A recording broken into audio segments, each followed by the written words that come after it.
Well, alrighty, welcome back to another episode of Generation to Generation, Bridging the Gap with Rex. And Diva, and we are And so excited. we are so excited. And this is so different from us because we are used to sitting across the table from each other, not doing this via Zoom platform. So anyway, we're just trying to experiment a little bit, and I think we've already decided we are going to go back to across the table format and just learn to sync our audio and our video files Yeah, instead of using a we're platform. just But trying to anyway, figure everything out. And with me we going are. off to college soon, it's just trying to figure out what works best for us. Yep, no doubt. And speaking of going off to college, that subject is change. Things are about to change around here. You're not I going to be know. here every day. That's going to be a change for you, your mother, and I. And but it's going to be good. And so the last episode we talked about change, and I think you and I both felt like we weren't quite through with that topic. And so we decided to come back and do a part two of different factors that are involved in change. And the truth is, Eva, we could talk about different things that change over time in environments, in cities, rural versus urban areas, all the stuff. We could do probably part three, four, five, and six. But we were just talking about last time, just to kind of refresh our audience. I mentioned some of the changes that I have seen over the years in military technology in a 22-year career. I spent 10 years in corporate America, saw a lot of changes in the way that we did databases and managed our financial systems. And then in church, I've been in church since I was a teenager, and I have seen a lot of changes from a very formal structure to coffee shops, which we would have thought that was sacrilegious, and you have kicked over a sacred cow 40 years ago when I was your age. We would Yeah. have never even dreamed of having coffee in church, much less a coffee shop. So things change based on people's needs, based on the culture, based on what people perceive as acceptable and what's not. Yep. And so one of the things we talked about last week, I kind of started talking about the fact that when you take people away from the land, that begins this obvious change.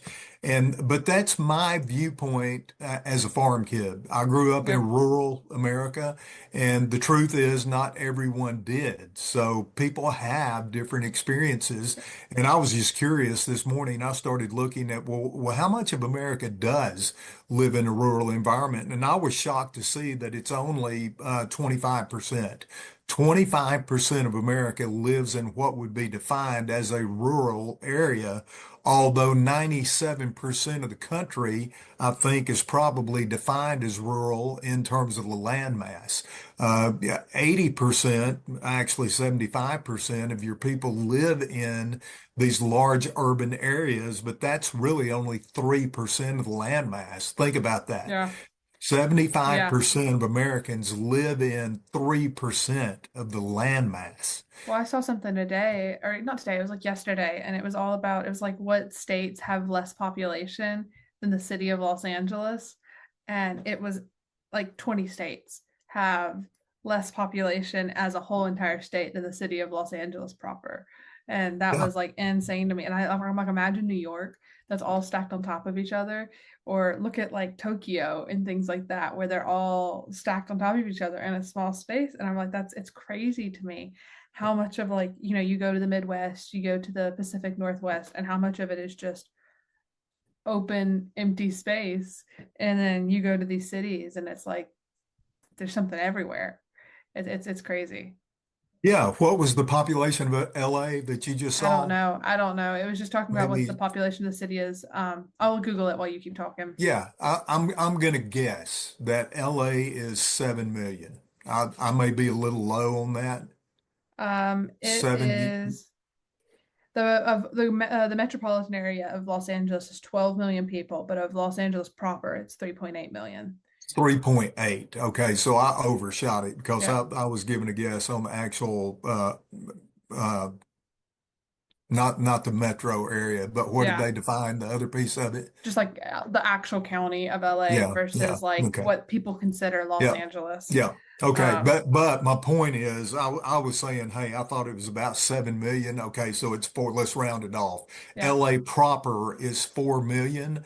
Alabama is barely bigger than that. I think it's barely the five. population of I just Googled Alabama it. is barely It's 5. 5.15. Yeah. So think about that. The entire population of LA proper is almost as large as the state that we live in. That's Yeah, absolutely crazy. it's And insane. my point in that, in bringing it up, Eva, is, sometimes, and again, the topic has changed. I kind of lament the fact that I feel like you have been robbed of some of the experiences that I had in a small rural community. It was absolutely awesome. Everyone knew everyone. It was kind of this community effort. Not just your parents were raising you, but the community was raising you. Yep. And it was just a well-known fact. If you messed up out in public, whoever the closest man was, it didn't matter if it was Mr. Shaver, Mr. Williams, Mr. Smith, Mr. Brown down the road, Coach Smith, whoever it was, the man on site was going to correct you. That's just the way I grew up in this Yeah. very tight-knit rural community. And so I get to thinking, oh, that's normal. And I wish my daughter would have had it to that degree. Well, the truth is, I was shocked this morning when I ran the statistics and found out really only 25% of Americans have even had the experience that I had. And I reversed it back to the 70s and I said, hey, Chat GPT, tell me what it was in the 70s, and it was roughly the same. Wow. It's a little bit lower today. I think it was 25% in the 70s who grew up in a rural area, and today it's really closer to 20%, which makes sense. A lot of people have migrated Yep. to the urban Or areas the during the the course of my smaller rural lifetime. areas, or the smaller rural areas have become bigger cities. Yep. Yep. That's true too. Yeah. So, in that, again, my lament was that, sometimes I feel like my daughter got cheated, from this great rural, environment that I had in this community that we had. But the truth is, hey, 75% of the American population grows up in these urban areas and they have a sense of community just like Yep. I did. It may look a little bit different. I've Yep. heard the stories of kids in the Bronx, playing baseball in the street or kickball or whatever it is. And then you have to watch out for the cars coming down the road. I get it, but it's hard for me to relate to because we were running and ripping in wide open spaces. So, Yeah. all Yeah. that to say things change. Well, it's like in the little community we live in now. I work with a lot of the families here for nannying and everything. And so I've got to build a cool community of like people here, but it's crazy. Like when you walk through our little community of like three neighborhoods, that how many people know each other, how many kids know each other. Every day after school, when I'm sitting at the park with the kids I nanny, there's three or four other kids that I've babysat and things like that, riding their bikes through the street, and there's somebody selling lemonade on the corner and things like that. But the thing is, like, I don't know a lot of these people, but it's just like everybody is so incredibly friendly with each other. And so it's really cool getting that experience because it's not the same because we're only 3 miles from the heart of our city. And so, but getting this little community that I've got to spend the last 4 years in, like I nanny a lot. I have a great reputation here in town, all through word of mouth because I spend time at the park with the kids that I nanny. I have become friends with teachers at the school, and things like that. And so I do have a great community here just because we're so tight knit in that sense. So even though I may not have grown up in the rural, farming community, I've spent the last 4 years in a very tight knit one. Yeah, and I think that's important, especially for people my age to remember. Again, we all know that things are going to change, but all of our experiences are different, and that's Yep. okay. And I think it's one of the strengths we have as Americans, that we do have these different experiences. Those people that are from the country, those people that are from the urban areas, whether it's Vermont or Alabama, we have this shared experience in the Yep. fact that we are Americans. Yep. And I've always said this, our country is the only country that is not identified by a specific ethnicity. Yeah. Our country is defined by a set of values and a set of ideals that are rooted in our Yep. Constitution, our Declaration of Independence, those founding documents. And when you peel that onion back, whether you like it or not, those documents were based on the Bible. And I always tell people, you don't have to be a Christian in this country. Matter of fact, the way our Constitution is written, you're free not to be. That's one of the cool things about our country. But if you don't understand that our laws and our way of life is based on principles in the Bible, you're going to have a hard time assimilating here and understanding Yep. how a large part of the country thinks, because Yep. a large part of the country still looks to the Bible for its Yep. sense of morality and ethics. And there's surveys that have been released over the last 6 months. I was reading one today that over 51% of Americans have read at least half of the Bible. Let me say that again. I Yep. was shocked. A survey that came out this morning said that over 51% of Americans at least claim to have read half of the Bible. I was shocked by that. But the point is, people at Bible sales are up. We've mentioned this in a previous episode, 24% in the last year. I think that's a phenomenal statistic, but that doesn't necessarily equate to cause and effect, because what you'd like to see, Bible sales is up. Does Mhm. that mean Bible engagement is up? Well, Yep. we don't know that for sure. They're still studying that, trying to figure it out. But I'm encouraged by it because, again, regardless whether you were raised in the city, the country, wherever, I think a large part of Americans still have a favorable impression of the Bible as this document that does provide a blueprint for morality and ethics, and Yeah. I'm encouraged by that. Even if you don't necessarily agree with the faith aspect of it, I do think you can understand that there is, you know, a part of it that definitely, like where we get the idea of the American dream or where we get the idea of freedom comes from. And that even if you don't necessarily agree with the teachings of it, there are so many values and principles in it that have been modeled for thousands of years that, you look at some of these ancient countries and stuff, and they still modeled biblical foundations. And so just because we're trying to get back to them, like the root of a lot of these countries that we aspire to be or aspire to look at have this biblical foundation supporting them. And so it's really interesting, especially having read so many of the older books and the classics, how many, whether they agreed with it or not, how many of our great philosophers were had read the Bible, knew the Bible, had studied it, even if they didn't agree with it, even if they were actively trying to disprove it, they knew it, and how they could have conceded with certain things about it and certain values and principles. And one of my favorite parts of history and philosophy is looking at how different philosophers like impacted cultures. So like which, king or queen were their studies funded by, which one were they a teacher of, how did this impact the country of Scotland or Sweden or things like that, how did these philosophers and their mindset shape it. And you can learn so much about why our world is the way it is just by looking at where the biblical, like the mindset that these philosophers, the greats that you think of, Kant, Descartes, Pascal, Rousseau, Voltaire, all of these people, you can look at how they interacted with like the dignitaries and the royals of their nations and how they changed the way the countries looked. And almost every single one of them has ties back to Christianity, whether it was Orthodox, whether it was Catholicism, whether it was Lutheran. They generally all have a tie to it. And if they left it, they still had that foundation in their life at some point. And so it's been very interesting studying it. Yeah, there's several books that have been written about the impact of the Bible. And when you start talking about those things like you are, philosophy, the Bible is the premier document that helped form the Western civilization. Mm-hmm.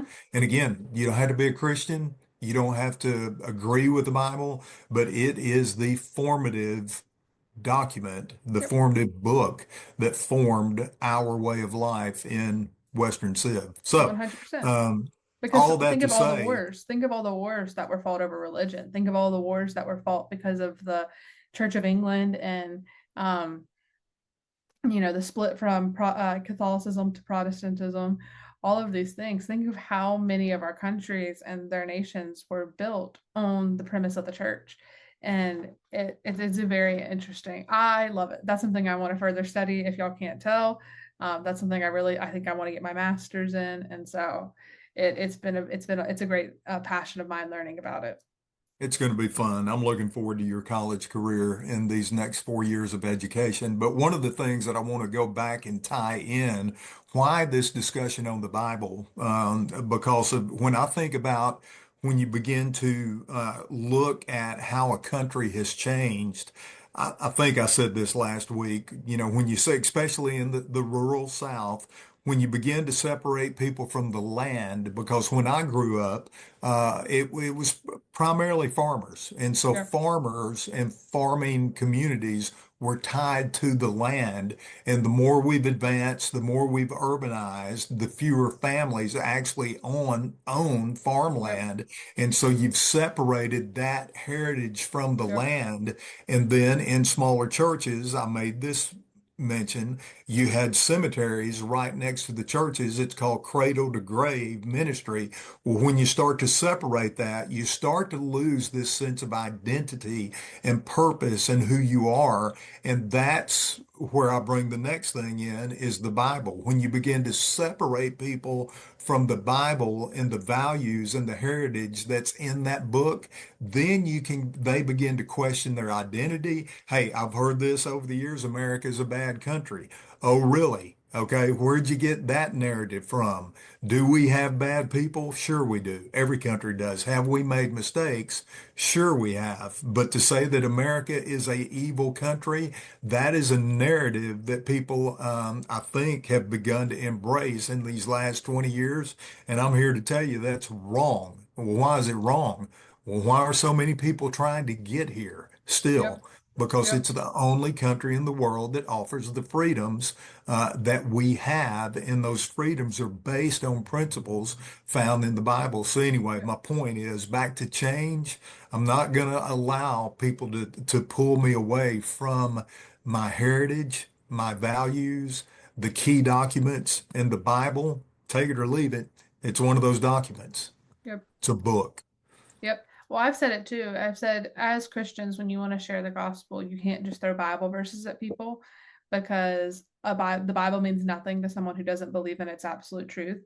And so you have to find a way to find common ground with what you believe and what similarities you have. Oh, we can both agree on the value of a human life, or we can both agree on the place of the family and the household. We can both agree on this. Well, do you know what the Bible actually says about that? This is where I get the foundation of my belief. Has yours come from? Oh, your grandmother taught that to you. She was a Christian. That was her foundation of it. You can bridge so much more of this gap when you don't because the Bible, we're told the word is our sword. So it's not a shield to hide behind necessarily. It's a tool to use. It's something we should utilize, but it's not something we should just throw at people because quoting a verse at somebody, there's this really great quote, and I really wish I could find it. And every time I mention, I'm sure you've heard me talk about this before, but it's this news anchor. And I've told you this, and I may have said it on the podcast before, but she like gets angry and she slams her hands on the news anchor desk and she slides the stuff off it. And she was like, I don't care about what your Bible says. I don't believe in its truth. I don't believe what it says. And so you throwing a Bible verse at me means nothing. All it's telling me is you can't communicate with me because you're hiding behind the words of someone else rather than finding a way to have a real conversation. And I think that's just a great, honestly, I really like that kind of changed the way I saw sharing the gospel too, was like the Bible means nothing if you don't teach people the meaning of it, if you don't understand the foundation of it in our country, if you don't understand why your foundations and beliefs that your family has taught you, your grandparents have taught you, that have been passed down for generations, all come from this. Because you had that great great grandparent that was in a cradle to grave church and they taught that to your grandparents, and all of this, it's generational. And if you don't find a way to communicate with people effectively to bring them back to that, like bring them around for full circle to be able to say, you may not believe in Jesus or you may not believe in the resurrection, but we can still agree on what the Bible has to say about this or about this. You're going to get so much farther with sharing the gospel, with building community, if you don't use it as a way to shame people, essentially, I guess is the point I'm getting to. And I think that's the same thing we like with community too, is a lot of times we want to find a community of people who think exactly like we do. They live life exactly the way we do. But then the question is, when do you stop being challenged to think deeper and to think greater? Like how you've talked about how at breakfast you surround yourself with people who don't always think the same as you because you're always challenging yourself. I do the same thing. Some of my closest friends and I have completely different doctrine beliefs, but yet we engage in meaningful discussion. We're not shaming each other because of our beliefs. We're not saying, oh, you're going to go to hell because you don't believe what I believe. And I have an incredible community of people. We don't believe the same thing, but we can agree on the same foundational beliefs, whether the Bible is there or not. And so it's this cool way of approaching community too, is being smart with how you engage in it too. Yeah, and I think those are great points, Eva. Again, the topic of change, that's one of the things that really hurts my heart in a deep way, is that when I look back in when I was your age, there were obviously Democrats and Republicans, but nobody attacked each other. Yep. We were all Americans. For the most part, we were unified. We had some difficult things that happened. The Vietnam War was Yep. difficult. The hippie movement, free love, all that stuff. The drug culture, that's when Yep. America really first started experimenting with drugs, was in the 60s and 70s. Watergate happened, Yep. which was just a president resigning in Yep. disgrace. That rattled the country big time. Yep. So you did have disagreement, you had protest, especially on college campuses, but I just do not remember Americans attacking other Americans. Yep. And that's commonplace in the culture that we currently Yep. live in. It's like we've drawn this dividing line right down the middle, and there is there's just no seat at the table, seemingly. Once you identify in one of these Yep. labels, Democrat or Republican, we just start attacking each other because we automatically assume we know what the other person stands for, what they believe in, and I'm bewildered by that. I Yep. have friends that are Republicans, I have Yep. friends that are Democrats, that are independents. I have some that could care less about politics, and I can learn from each and every one of Yep. those demographics. And so it does. I may be old school, but it hurts my heart, especially on social media, when I see Americans consistently attacking other Americans, and we just can't seem Because to at the come end to of the the table day, and talk. we're all united under the fact that we are an American, that we all want the best for our country. And, it's terrible because we used to have this community mindset. You had your wealthy business owners, you had your farmers, you had your doctors, you had your lawyers, you had the people living, in the trailer park. You had the home, you had all of this in a community, and they still all respected each other. Now that didn't necessarily mean they had to like each other, but they respected each other, they supported each other in times of need, things like that. And we've lost that. And honestly, I think people also forget that America is like a brand new country. Out of so much in the world, our country has been built and has been founded in a time where media has become so much more popular. There's been so much detailed records of everything that has happened, which is not the case for a lot of older countries. And so there's a lot that have happened in other countries that we probably don't know the full extent of. And because America is so, popularized, the media puts a lot of eyes on it. Because when me and one of my friends, we were talking, he's Australian, and we were talking about how like Australians are very conscious of the fact that they have an accent, but Americans are not. And so when they go anywhere, they go, "Oh, I don't have an accent," because Hollywood has so incredibly like said that this is how everybody speaks. This is how everybody talks. You're the one without the accent. Everybody else has one. And he was like, so Americans, when they say it, like it's kind of funny because you do have an accent because obviously you're not from here, but we're all so conscious of it. I feel like that's a great mindset with Americans too, is we become so oblivious to the rest of what's going on in the world and in each other, like, everything else, because we're blinded by what's put right in front of us, what the media puts right in front of us. And we've allowed, and I've said it before, I said during the election season, somebody used an eagle screech in a post, and the comments were hating on this girl for using an eagle screech.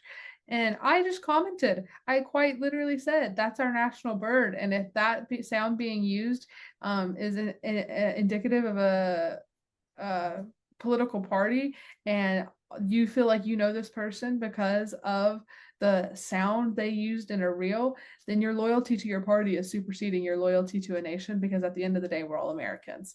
And tons of people agreed with me. Some people hated it, but tons of people agreed with me. I'm like, at the end of the day, we all want one thing, and that's the best for America. Now, while we can't always agree on what the best means, we want a country that we love to live in. We want a country that supports the growth and supports progress and that keeps us safe and that gives us a home and gives us a future.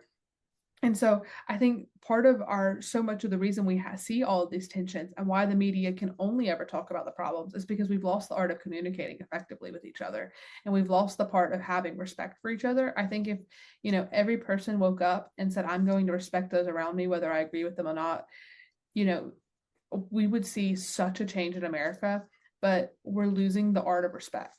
And that's part of the issue with community as well, is it was so much respect. You respected your elders, and that's something we're losing, because now younger generations want to say, oh, you're old, you don't know what you're talking about. No, you do. It's the whole reason we have this podcast, is because you know what you're talking about. You can see things from a perspective I can't see it. History repeats itself. You've been here before, even if it's not exactly the same. And so if my generation stops respecting you and your wisdom, then oh my gosh, what a world we're living in, because we're effectively making the same mistakes because we're not listening to the wisdom of those before us.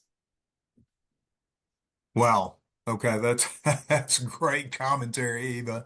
Um, there's so much to unpack in what you just said. And you and I, we have a lot of conversations around the dinner table. We have conversations in the car. We have conversations sitting on the front porch. And you're right, that is the whole premise of this podcast, is to just remind people that you can have real, authentic, transparent conversation between the generations, in this case, between a father and a daughter, but between a boomer and you're a Z. Yeah, right? Yep. No, no, no. Are No, you we're a Z. Z? I'm Z. What was the lead in year of the Z's? 1996 96. to Yeah. Okay. 2010 or 12. Yeah. And oh, this is so good. This is so good. There can be conversation between the generations, between the parties, between people that believe in God, that don't believe in God. I am going through a process right now that I have a professional editor that is reviewing the draft of my first book, and to keep it kind of sterile, so to Mm-hmm. speak. We haven't actually met. I don't have her contact information, but because it's Google based, I can see her picture. And so I know it's a young female. I know she's very professional and very good at what she does. And then based on her picture, I suspect that she is Generation Z. So Yep. check this out. We have a guy, me, that is a boomer that's written a book, and I'm being edited by a Generation Z young lady. So Mm-hmm. old guy, young lady, boomer, Z. Boomers love to tell stories and elaborate on the stories. Gen Z, they just want the bottom line, get to the Yep. point. And so as I'm reading her editorial comments, I'm having to focus in on the fact, hey, she's not telling you the book is bad and her purpose is to make it better, but I just see it even in her communication style. She wants me to get to the point like right now. Yeah. And she does not want to hear the story. And I'm like, yeah, but the story is part of who makes boomers who they are. We've Yeah. lived through this stuff and we're so desperate to relay the story, and your generation is so desperate to just get to the point. We don't And have the so attention span. yes. So, in terms of my dealings with her, I just find it fascinating. And I've just decided, you know what? I'm a boomer. She's Gen Z. I can see it in my writing style. I can see it in her editorial comments, but I've made a decision. I'm going to figure out a way that we can mesh those two Yep. communication styles together, and we're going to produce a great product. 100%. That's something we've learned a lot this year, actually writing our papers in my TGC6 class and our senior thesis. and getting feedback from our faculty advisors is we've had to learn the art of saying, no, I don't agree with that comment. When we get feedback on our assignments and stuff, sometimes we don't make the change. And we used to, for years, made every single change given. And then when we started working on projects that were uniquely ours, that we knew exactly what we wanted to say and how we wanted to say it, there were a lot of times that we were like, I don't really agree with that comment. Like, I think this is the way it should be. This is the way I feel like I need it to flow because this is the callback I make later, all of these things. And we've learned the art of being able to say, I don't necessarily agree with that comment. I respect your feedback on it. I'm going to take it in advice and I'm going to consider it. But that's not something a lot of people do. A lot of people in my generation don't want to hear feedback. We don't want to hear what we're doing wrong. And we don't have the attention span for stories anymore. I love it. I've loved stories. My entire life it's been tell me a story, tell me a story, Nana tell me a story, Mama tell me a story, Daddy tell me a story, anybody. I'll listen to a story from anybody. I love getting to talk to like the 70s and 80-year-olds in my life and then just hearing their life stories. I don't even have to know anything about what they're talking about, but I just love hearing stories. But that's not the case for everybody. And I've learned sometimes that like when I'm in a rush and I'm talking to somebody and they start telling a story and my initial thought is, oh gosh, this is going to go on forever. I have to go, no, like they want to tell me this and I like, let me sit here and try and learn something from it. And my favorite authors, they're all very good storytellers. And so I don't necessarily agree with just getting to the point because, who knows when you're reading that book and in a year or whatever, when somebody's reading it and they open it and one of the stories in those chapters is exactly what somebody is going through and they are looking for somebody who has been there, who has done that. I'm sure in those stories you're going to get emails from people reaching out saying, oh my gosh, I've been through the same thing. How did you do it? How did you get through it? And I think you're going to make a difference. But if you don't tell that story, if you don't tell your story, if you don't extend that, people are never going to know and they're never going to be able to find it and they're never going to be able to learn from it. And so that's something that's on my generation. We need to listen. We need to respect those above us, right? Just because we may not agree with some of their mindsets on things, we need to become a generation that has such a deep respect for those above us because there is so much we can learn from them and just extending that patience. I taught this to the girls in my small group. I said, even when you don't want to talk to that person in the hallway who's trying to be your friend, don't go out of your way to avoid them. Make time to say hello because you don't know how much they need to hear that. And you don't know how much those people, maybe these people who are trying to tell you the stories, maybe they don't have anybody to tell those stories to. And imagine how much it makes their day and how much you can learn from it if you spend that time to listen to them and learn from them. And so that's something in my life. I always try and have people in my life of all different ages giving me advice, giving me wisdom, mentoring me, taking grandparent kind of roles in my life or, aunt and uncle roles because there's so much I can learn from them. And just because, you and mama may not have been through a similar situation, maybe somebody else in my life has, and I can learn so much from them. But if I don't take the time to build that respect or build that relationship and show my respect for them and listen to their stories and their advice, I'm never going to know. I think it's great, Eva. And again, there's so much to unpack with what you just said. But I think one of the things that we can agree on for sure is learn to tell stories, learn to ask questions, because someone that you know is walking around with a story that you need to hear, Yep. that I need to hear, but we're never going to hear it if we don't know how to ask questions that Yep. helps pull that story out of them. I said that during math. I was terrified to ask questions. Terrified. Didn't want people to think I was dumb. And I've really like grown into that. Y'all hear me joke about it a lot about like being blonde and making self-depreciating jokes about not being the smartest. I am smart. Somebody last night called me a certified nerd in the coolest way possible, and I thought that was the greatest compliment I've ever received. But I was terrified to ask questions. I was worried a teacher or my classmates would judge me. And at some point last year, I don't really know when, probably around April, I just said, you know what? If I have this question, chances are somebody else in the room does too. And if they don't, at least I'm showing that I'm engaged and I'm trying to understand this. And that if nobody else is asking questions from this teacher, I'm paying attention and I want to learn this. And oh my gosh, I started asking questions.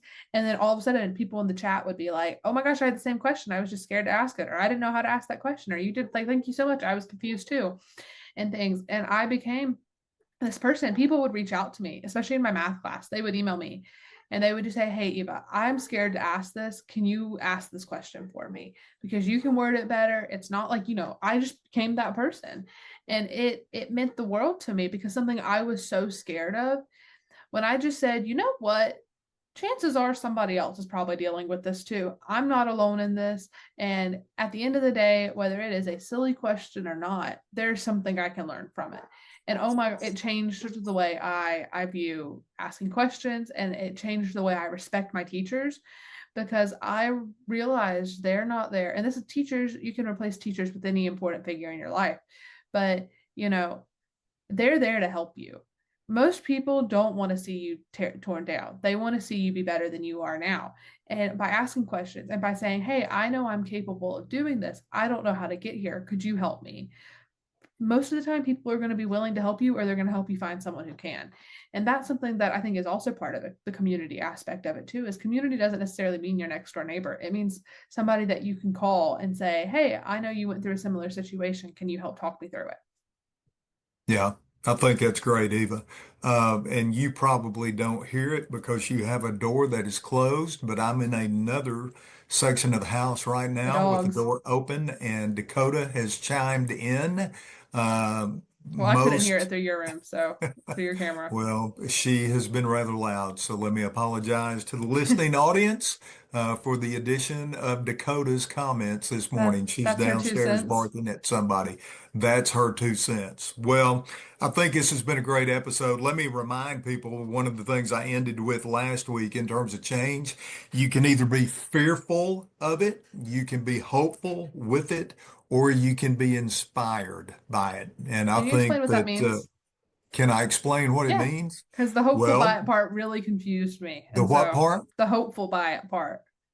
Well, just think about change. Hmm. You're getting ready to go off to college. Yep. Yet truth is, you could be fearful of that because it's going to be different. It's going to be different people. It's going to be a different environment. The education is going to be different. Let's face it, you could be fearful of that, but you're not, Yeah. because you have just looked forward to that with great excitement, great Yep. anticipation. So, you have the opposite response.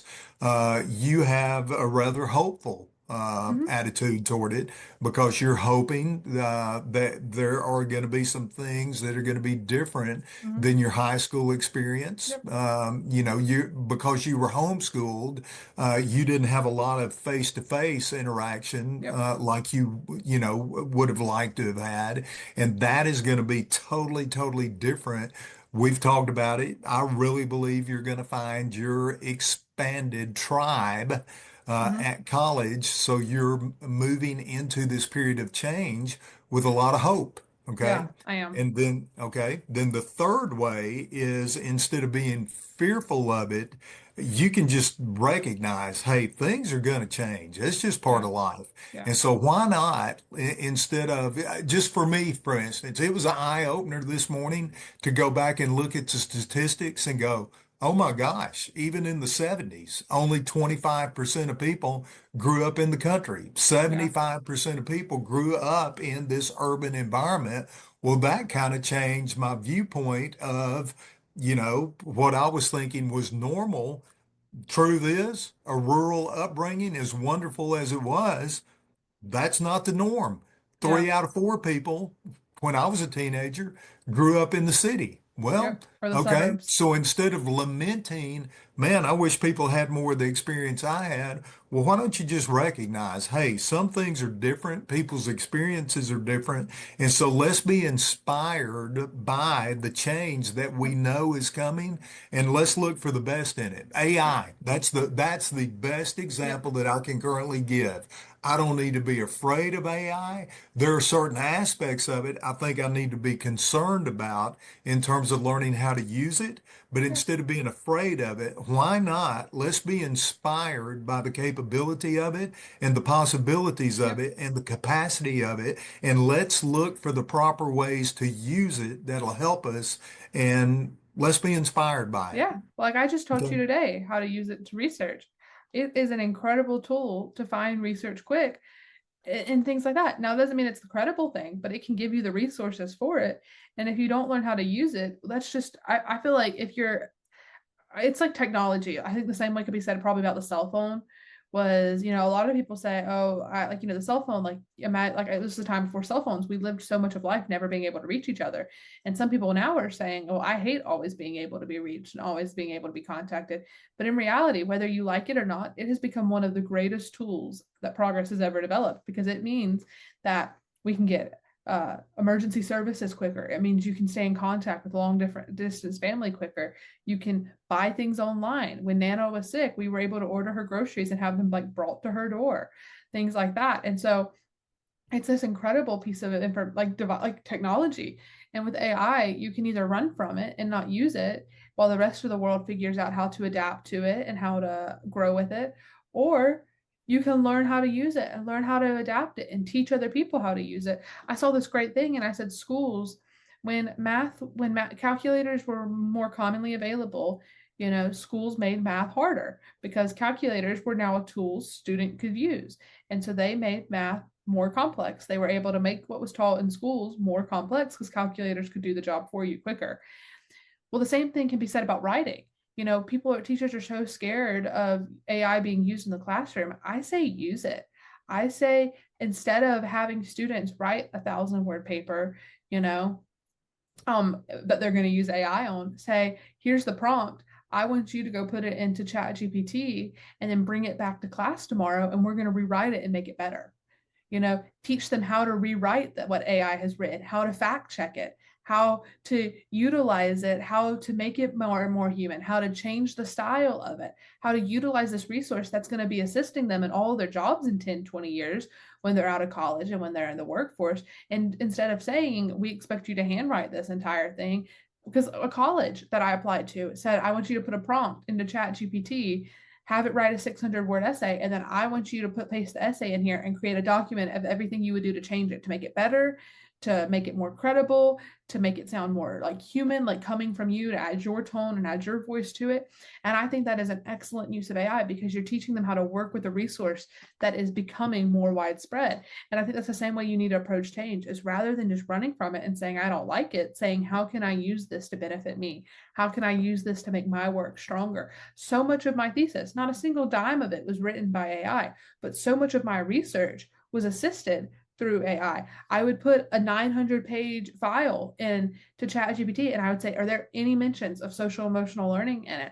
And it would say yes. And I would say, can you pinpoint where it is? I don't have time to read 900 pages of legislation, but it would say, in these sections, it discusses the social emotional learning curriculum. And I would go through and read it. I would read the context. It assisted me. It was a tool for me because when I went to the library to try and get resources, the librarians didn't even know what Plato's Republic was. They had not ever read it. They didn't even have it in the library. And so I couldn't ask for resources similar to Plato's Republic because they didn't know what Plato's Republic was.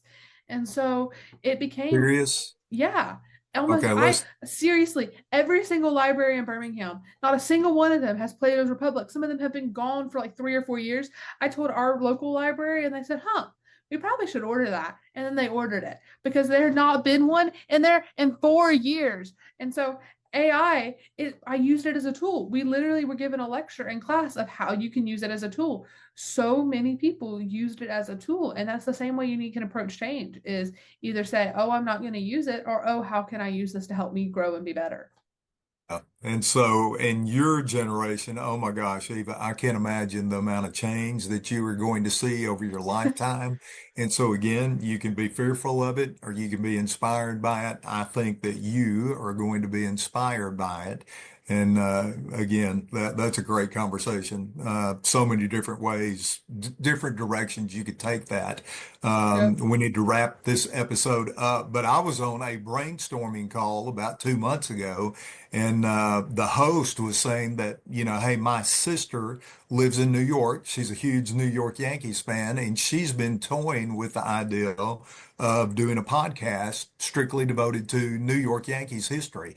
Well, one of the guys on the brainstorming session, within a matter of 3 minutes, went on Chat GPT, queried it, and he had a 15-page paper that recommended all of the different subjects that you could use for a podcast with Yankees, and he posted it in the chat box. And I'm like, That's a great example of how you can use Yep. it because to the person that's thinking about doing it, you can't have the excuse of, well, I don't know that I have enough information. Here's a guy that ran a query and gave you 15 pages of Yep. information in less than 30 seconds. And Oh, so it's it's amazing. amazing. I'll do a voice memo of my like when I need to get a thought out for a paper or something, and I'll run it through there. It'll be like the entire outline of my paper, and I'll run it through there, and it'll be messy. It'll be have lots of pauses, it'll have lots of ums, it'll have a lot of repeated words.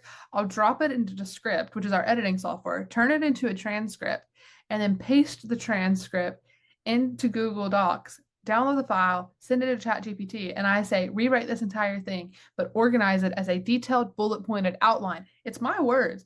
All it is doing is concise, making it concise, and it's taking out those ums and those pauses. So I don't have to sit there and try and re-listen to the entire thing and type it out. If I wanted to type it out, I would have just typed it out, not recorded it into a phone.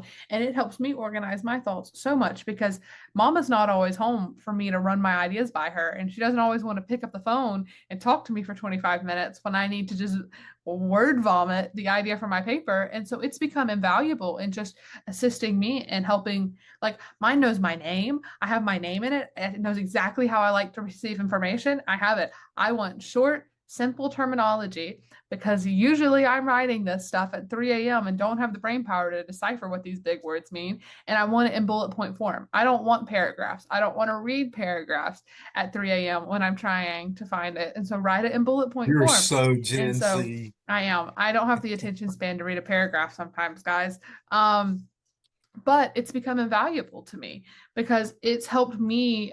I got a compliment during my thesis that I know how to research really well.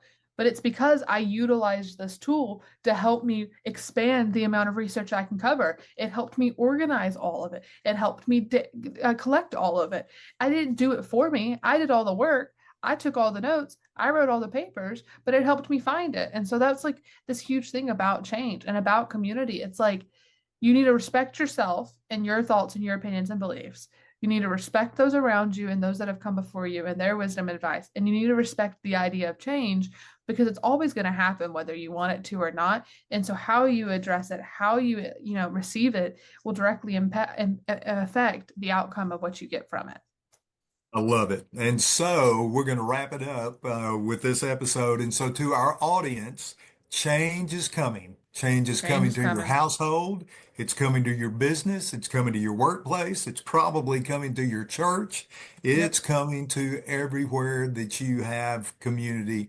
And it doesn't have to be a bad thing. It can be a very inspiring thing. So with that said, regardless of what happens, let's Let's always be always able to be able to talk talk from generation. to generation. Thank you. Yes, and if you like what what we talk about, you can find us on any of the major podcasting platforms. If you want to follow our social media, you can follow us on Instagram at G2G_podcast, and we're on Facebook at Generation to Generation. See you next time.